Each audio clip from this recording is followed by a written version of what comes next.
Tales of Xillia has been among the Tales franchise's finest offerings, despite its release dating back to more than a decade. Its unique combat system and a story with a lot of heart had me sold on it when I first played it, and the chance to see the game make its way back to my library for me to replay has largely been welcome here. Tales of Xillia Remastered does what it sets out to do, and perhaps even more so than it actually intended, making the experience feel very familiar to fans and franchise veterans, but fresh enough to feel just as welcoming as it did back in the day. But does its gameplay feel as good now as it did then, in the face of many RPGs that have since come and gone?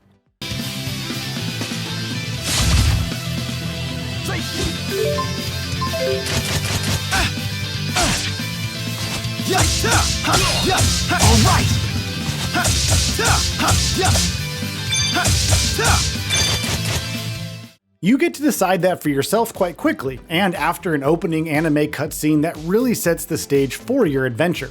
It's possible to experience a subtle yet slight shift in your perspective depending on which character you choose. While I originally went with Jude Mathis, choosing his unique brand of exuberance and hand-to-hand combat, Milla and her sword are a potent combo, and playing her for this run was both interesting and a lot of fun. Milla's character is as compelling as ever, and her role in the game makes her time away from her usual safeguards feel surprisingly vulnerable.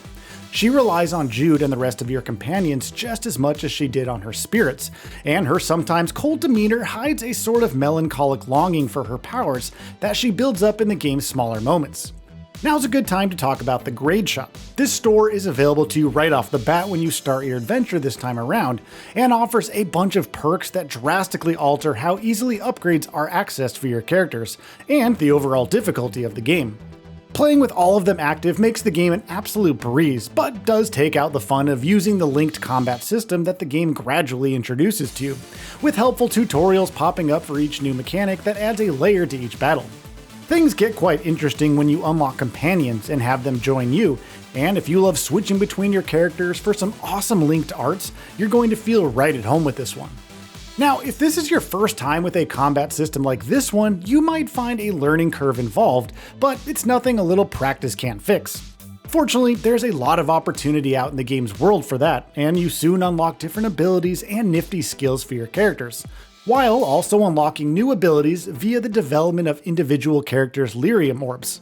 It's also easy and intuitive to switch skills around between fights, thanks to a character menu that's well organized and easy to dive back into.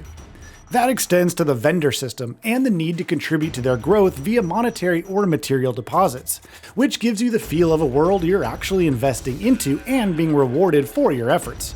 It's also a good excuse to dive into combat every chance you get while you travel between objectives for the main story.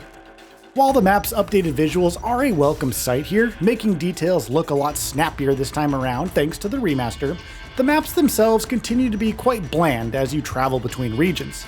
I found them to be a complaint in the original game, and I'd say not much has changed here, aside from a few really convenient additions.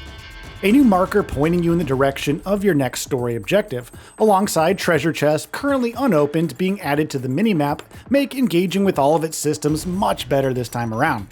That's because they make for a fun little detour while allowing you to stay relatively on track to your next objective, with all of the XP and rewards that come from fights you get into along the way.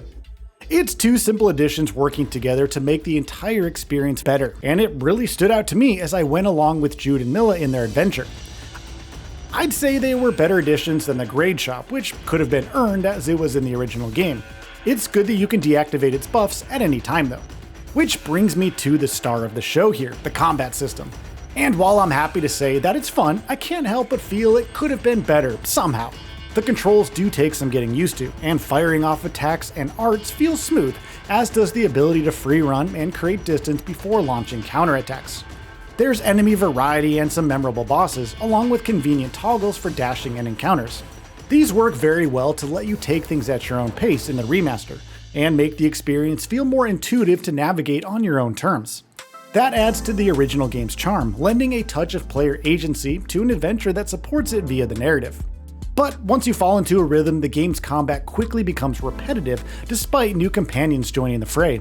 However, that could take a while for those of you who haven't experienced it before, and the Grade Shop is always there to tweak things in your favor if you'd like to just move things along.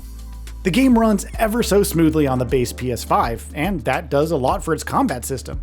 However, there aren't any notable changes to the story or its presentation aside from the visual polish that a remaster brings.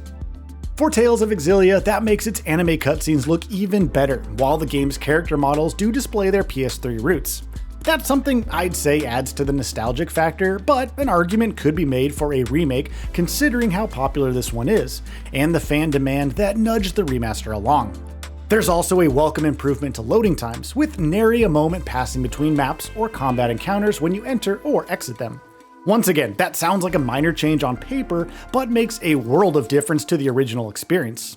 It also takes the edge off the lackluster map designs, and it's now easier than ever to ignore them entirely.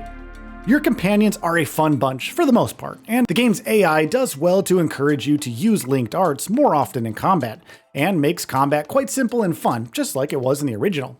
If you're methodical and efficient with your attacks, that's half the battle already won with this one.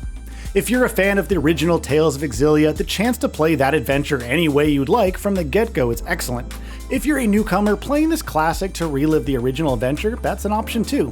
This flexibility makes Tales of Xillia Remastered easy to recommend, its story being entertaining enough and bringing a solid balance between its lighthearted optimism and its darker, more complex themes. It was good to see King Gladius again, all things considered. I came in for the nostalgia, but stayed because this remaster gave me quite a few welcome reasons too. So, what are your thoughts on this? Go ahead and share them in the comments below. And if you like this video, please subscribe to the channel and enable all notifications by clicking the bell icon to get new video updates. We upload every day and would really appreciate your support. Thanks for watching.